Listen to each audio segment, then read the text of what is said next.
దినమే నీ శుభదినం, ఆనందించి నే స్తుతించెదను.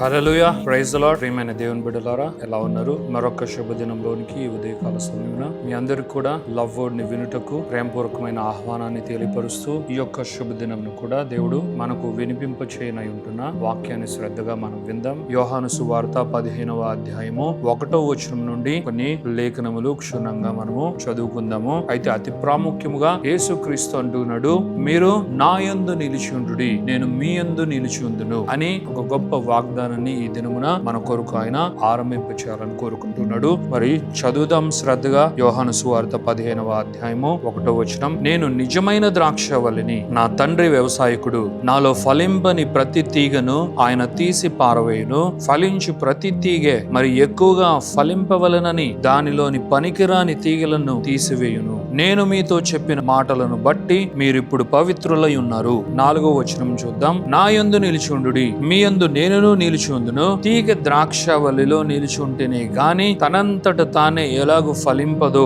అలాగే నా యందు నిలిచి ఉంటేనే కాని మీరును ఫలింపరు.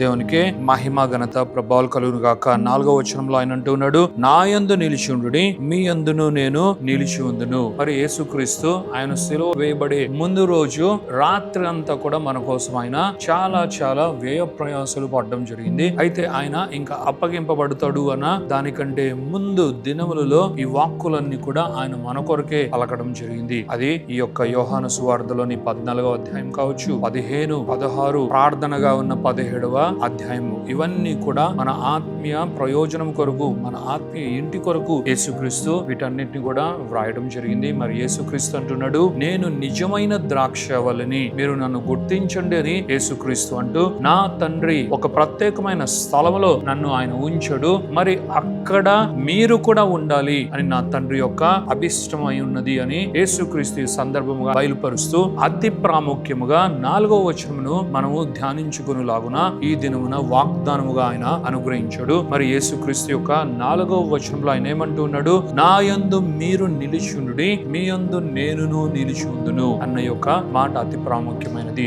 యేసుక్రీస్తు నందు నిలిచుండు వారు ఎవరు? లోకములో ఉన్నవారు, దుష్టులుగా ఉన్నవారు, అవిశ్వాసంలో ఉన్నవారు, అజ్ఞానంలో ఉన్నవారు, చీకటిలో ఉన్నవారు, వీరెవరు కాదు. ప్రియమైన దేవుని బిడ్డలారా, ఆయన స్వరక్తం ఇచ్చి, ఆయన యొక్క పరిశుద్ధతను అనుగ్రహించి, ఆయన నీతిని అనుగ్రహించి, ఆయన శక్తి ద్వారా దేవునికి కుమారులుగా ఎవరిని చేశాడో వారిని ఆయన అంటూ ఉన్నాడు, నా యందు మీరు నిలిచి ఉండుడి. ఎందుకంటే నా యందు మీరు నిలిచి ఉండుటకే ఎన్నుకోబడ్డారు, ఏర్పరచబడ్డారు. మీరు నా యందు నిలిచి ఉండాలి. Abide in me. నా యందు నిలిచి ఉండడం అంటే నా యందు జీవించడమే, నాలో మీరు మీ జీవితాన్ని కొనసాగించడమే. అది మీకు అనుకున్నట్లుగా మీరు ఎక్కడ పడితే అక్కడ కొనసాగించేది కాదు. మీ జీవితము నాలో అంటు కట్టబడి మీరు ఉండుటకే పేరు పెట్టి పిలువబడ్డారు. మీరు ఇది గమనించాలి. ఈ యొక్క విశ్వములోనే అత్యంత శక్తివంతమైన, విలువైన, ఎక్కడ దొరకనటువంటి మంచి నిజమైన ద్రాక్షవల్లిని నేనుగా అయి ఉంటే, మరి ఈ ద్రాక్షవల్లిలోనే మీరు అంటు కట్టబడాలి. ఈ ద్రాక్షవల్లికి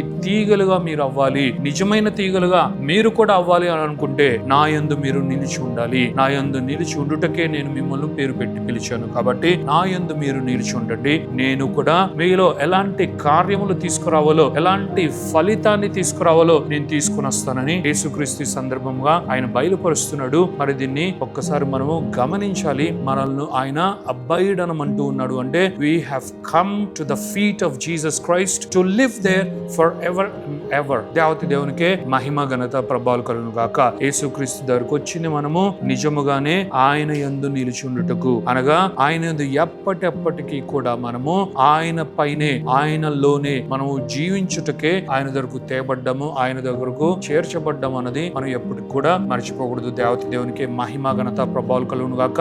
మరి తీగకు ద్రాక్షవల్లితో అంటు గనక ఉండగలిగితే తీగకు ఏం పని ఉంటుంది, ఏం కావాలి తీగకు అని మనము ఆలోచించగలిగితే, తీగ ఎప్పుడు ఎదురు చూసేది ఫలము. దేవత దేవునికే మహిమ ఘనత ప్రభావాలు కలుగును గాక. తీగకే ఫలము వస్తుంది. మరి ఎవరు ఫలించాలి అని అనుకున్నా, నేను ఫలించు తీగగా నేను ఉంటాను, నేను నిజముగా నా యందు అనేకమైన ఫలములను నేను చూడాలని కోరుకుంటున్నా అని ఏ తీగ ఆశపడినా సరే కీ ఏంటో తెలుసా? యేసుక్రీస్తు నందు నిలిచి ఉండుటయే. If you can abide in Christ Jesus, then we can also expect the fruit. మనము ఫలించాలని ఆశపడుతూ ఉన్నామా? మరి దీనికి అత్యంత కీలకమైనది ఆయన యందు మనం నిలిచి ఉన్నామా లేదా, ఆయన యందు మనం అంటు కట్టబడి ఉన్నామా లేదా. ఆయన యందు అంటు కట్టబడి ఉండడమే ఫలితానికి, ఫలమునకు అత్యంత ప్రాముఖ్యమైనది అని యేసుక్రీస్తు మనకు ఈ యొక్క వాక్యము ద్వారా ఆయన తేటతలం చేస్తున్నాడు. అంత మాత్రమే కాదు, అందుకే అనేక మంది క్రైస్తవులు, విశ్వాసులు అనబడేవారు అనేక మంది యేసయ్య అనుగ్రహించు సమృద్ధి జీవమును అనుభవించలేకపోతున్నారు. ఎందుకంటే యేసుక్రీస్తు నా యందు మీరు అంటు కట్టబడి ఉండండి, మీరు నా యందు నిలిచి ఉండుడి అన్నా కూడా ఎక్కడెక్కడికో వెళ్ళి, వేరువేరుగా వెళ్ళి వారి యొక్క సొంత ప్రయత్నాలు చేసుకుంటూ ఉన్నారు. కాబట్టే యేసుక్రీస్తు యొక్క సమృద్ధి జీవాన్ని వారు అనుభవించలేకుండా ఉన్నారు. అలాగున మనం ఇంకా వాక్య భాగంలోని లోతుల్లో గనుక మనం వెళ్ళగలిగితే, దేవుడి వాక్యం ద్వారా మనతో మాట్లాడుతున్నాడు. ఎక్కడైనా సరే ఒక ద్రాక్ష తోటలోకి మీరు వెళ్ళి గనక చూడండి, లేదు అనంటే మనకు అవైలబుల్ గా ఉన్న కంటెంట్ ఏదైనా ఉంటే ఒకసారి మీరు చూడండి. తీగకు ఫలము వ్రేలాడుతూ ఉంటుంది. ఆ ద్రాక్ష గెల అన్నది తీగకు వ్రేలాడుతూ ఉండడం వల్ల అది చూచిన వెంటనే తీగ ఎంత చక్కగా ఈ ఫలాన్ని మోస్తుంది, మంచి ఫలములను ఎంత గొప్పగా, ఎంత వండర్ఫుల్ గా ఇచ్చింది అని దాని వరకే చూచి దానిని మనము గుర్తించు వాళ్ళుగా ఉండడం అన్నది సర్వసాధారణమైనది. కానీ అన్నిటికన్నా ప్రాముఖ్యమైనది ఏంటి అంటే, ఆ ద్రాక్షవల్లినే లేకపోతే, ద్రాక్షవల్లి ఇచ్చు ఆ సారము, దానిలో ఉన్న ఆ పోషక విలువలు, అందులో అది అనుగ్రహించే ఆ న్యూట్రిషన్ అంతా కూడా తీగకు రాకపోతే ఆ ఫలము అన్నది కూడా ఉండదు. ప్రియమైన దేవుని బిళ్ళారా, మరి ద్రాక్షవల్లిని, తీగను, దాని కొచ్చు ఆ ఫలమును మనము గమనిస్తే, ఈ యొక్క సహజ సిద్ధమైన, ఈ ప్రకృతి సంబంధమైన ఈ సత్యము ఎలాగైతే మనకు గోచరిస్తుందో, దీన్ని మనము జాగ్రత్తగా గనక మనం ఆలోచించగలిగితే మన పరిస్థితి కూడా అంతే. ప్రియమైన దేవత దేవుని బిడ్డలారా, మనం ఏదో సాధిస్తున్నాం, మనకేదో ఒక కార్యం జరిగింది, ఇది చూడు నా జీవితంలో ఎలాంటి కార్యం జరిగిందో, లేదు అనంటే ఈ మెట్టు నేను ఎక్కగలిగాను, ఇది నేను సాధించగలిగాను, ఇది నేను పొందగలిగాను అని, ఇది నేను నేను నేను అని గనక నీవు అనగలుగుతూ ఉంటే నీవు యేసుక్రీస్తునందు నిజముగా నిలిచి ఉన్నవాడు కాదు, నీవు యేసుక్రీస్తునందు అబైడ్ అయ్యి లేవు అని ఈ యొక్క సందర్భంగా దేవుడు నీతో మాట్లాడుతున్నాడు.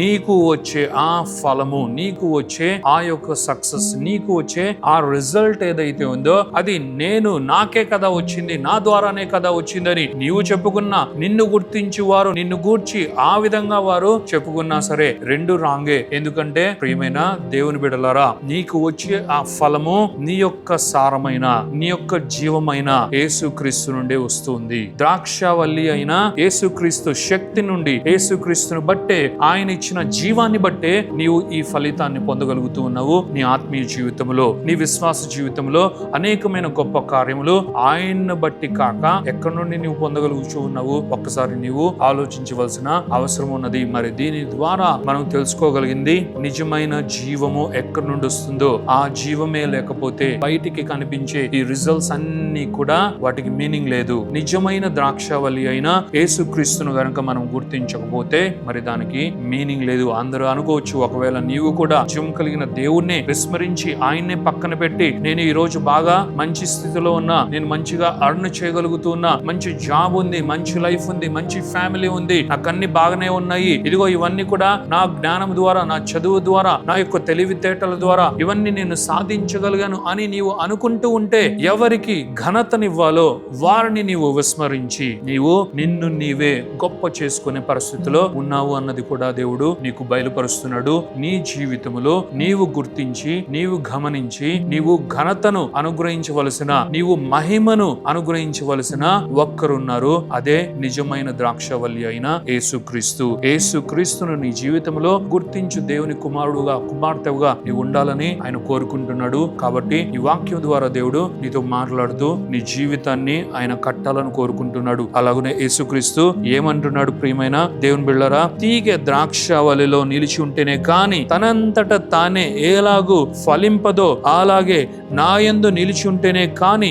మీరును ఫలింపరు. దేవుని నామానికే మహిమ ఘనత ప్రభావాలు కలుగును గాక. మరి ఇది నాది, ఇది నేను ఇలా తీసుకొచ్చా, నేను ఇలా సాధించా అని ఒకవేళ నువ్వు అనుకుంటున్నావేమో, అది నీవు గనక యేసుక్రీస్తునందు నిలిచి ఉండకపోతే ఈ రిజల్ట్స్ అన్ని రావు. ఒకవేళ నీకు వచ్చే రిజల్ట్స్ అన్ని నిజమే కావచ్చు, ఈ రిజల్ట్స్ మాత్రమే నీవు చూసుకొని నీవుగా పొంగిపోచు ఉన్న పరిస్థితి ఉండొచ్చు. నీ జీవితంలో నీవు గ్రుడ్డివాడుగా నీవు దేవుని గుర్తించే యొక్క పరిస్థితిలో నీవు ఉండకుండా ఉండొచ్చు. అయితే దేవుని వాక్యం నీతో ఏం మాట్లాడుతుంది? ఒక్కసారి గనక తీగె ద్రాక్షవల్లి నుండి కట్ అవుతే అప్పుడు నీకు తెలుస్తుంది ఇదంతా ఎక్కడి నుండి వస్తుందో, దీనికి కారణం ఎవరో, ఎక్కడి నుండి నీకు ఫ్రూట్ వస్తుందో, ఎక్కడి నుండి నీకు ఇవన్నీ కూడా వస్తూ ఉన్నాయో నీకు అర్థమవుతుంది. మరి దేవుడు దీని ద్వారా ఏమి బయలుపరుస్తున్నాడు అంటే, తప్పకుండా తీగె ద్రాక్షవల్లిలో అంటు కట్టబడితేనే ఫలితము, అంటు కట్టబడకపోతే ఖచ్చితంగా ఫలము అక్కడ ఉండదు అని ఆయన ఈ వాక్యం ద్వారా బయలుపరుస్తున్నాడు. మరి దేవత దేవునికి మహిమ ఘనత ప్రభావాలు కలుగుగాక. ఒకసారి ఆలోచిద్దాం. ఏ ద్రాక్ష చెట్టుకైనా, లేదు అంటే ఏ ద్రాక్ష తోటలో అయినా సరే తీగలు ఆ ద్రాక్ష వల్లికి అంటుకొని ఉంటాయా? ఆ ద్రాక్ష వల్లితో కనెక్షన్ కలిగి ఉంటాయా? లేదు అంటే ఒక్కొక్క రోజు ఒక్కొక్క చోటుకి ఆ తీగలు ట్రావెల్ అవుతూ ఉంటాయా? అది అసాధ్యమైనది. ఏ తీగ అయినా సరే ద్రాక్ష వల్లిలోనే ఉండాలి, ద్రాక్ష వల్లితోనే ఉండాలి, ద్రాక్ష వల్లిలో అది నాటబడి ఉండాలి, అనగా అది అంటు కట్టబడి, అది అబైడై అనగా అది నిలిచి ఉంటేనే ఆ ఫలితం అన్నది, లేదు అంటే దానికి వచ్చు ఆ యొక్క ద్రాక్ష పంట అన్నది ఖచ్చితంగా వచ్చే సక్సెస్ గా మనము చూడగలము కదా. మరి దీన్నే దేవుడు ఒక వండర్ఫుల్ అనాలజీగా తీసుకొని ఆయన మనందరి కొరకు ఆయన వివరిస్తున్నాడు, ఆయన ఎక్స్ప్లెయిన్ చేస్తున్నాడు. మరి ఏ తీగ ఎప్పుడు కూడా ఈ విశ్వములో ట్రావెల్ చేయదు, అలాగుననే మనము కూడా ఎక్కడ పడితే అక్కడ మనకు అనిపించిన చోటుకంతా మనము వెళ్ళి సక్సెస్ ని పొందుకోము. కానీ అది నిజమైన ద్రాక్షవల్లి అయిన యేసుక్రీస్తునందే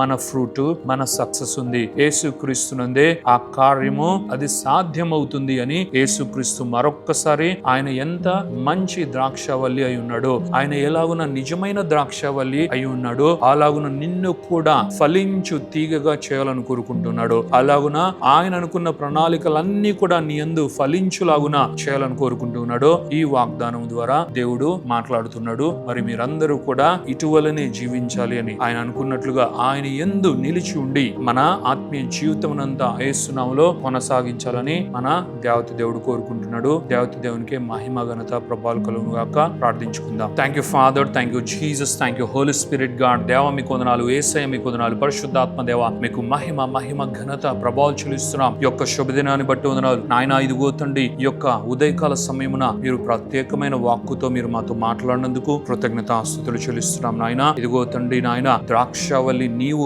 యేసయ్య పరలోకమందున్న ఇదిగో నాయన ప్రియమైన తండ్రి వ్యవసాయకుడు అయ్యుండగా, ఇదిగో తండ్రి మమ్మల్ని మీరు నాయన ఇదిగో చేయి విడవలేదు, మమ్మల్ని మీరు విస్మరించలేదు, మేము లేకుండా ఇదిగో ఈ సందర్భాన్ని మీరు ముగించలేదు నాయన. ఇదిగో మేము తీగెలము అని నాయన ఇదిగో తండ్రి ఈ యొక్క నాయన శుభవచనాన్ని మీరు మా కొరకు పలికారు నాయన. నిజమే నాయన. ఇదిగో తండ్రి నాయన, తీగె ద్రాక్ష వల్లిలో ఇదిగో తండ్రి అంటు కట్టబడి ఉండాలి, అది నాటబడి ఉండాలి. ఇదిగో నా యందు మీరు నిలిచి ఉండుడి, నేనును మీ యందు నిలిచి ఉందును అని నాయన మీరు సెలవిచ్చారు నాయన.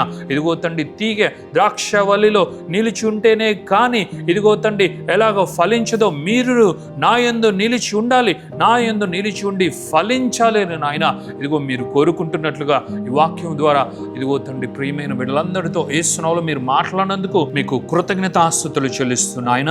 ప్రతి ఒక్కరూ కూడా నాయన ఇదిగో తండ్రి నాయన ఇదిగో తండ్రి వారి జీవితములలో ఇదిగో తండ్రి వచ్చు ఫలితమునకు కారణం ఇదిగో తండ్రి నాయన సోర్స్ అయిన ద్రాక్షవల్లి అయినా ఇదిగో తండ్రి నిజమైన ద్రాక్షవల్లి అయినా యేసయ్యే అని గుర్తించెదరుగాక.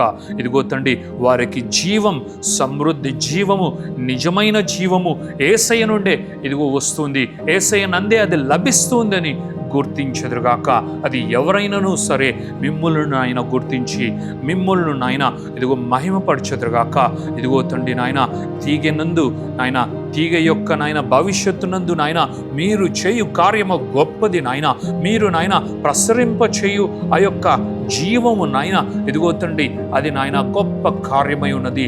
అది నాయన మీ యొక్క నాయన గొప్ప ప్రణాళికగా మీరు మా యందు నాయన పని చేయుచున్నందుకు యేసయ్య మీకు కృతజ్ఞతాస్తుతులు చెల్లిస్తూ మా ప్రియమైన బిడ్డలందరినీ బ్లెస్ చేస్తూ ఈ యొక్క ప్రార్థన, స్తుతి, ఆరాధన యేసు పరిశుద్ధమైన నామములో అడిగి వేడుకొనుచున్నాము తండ్రి.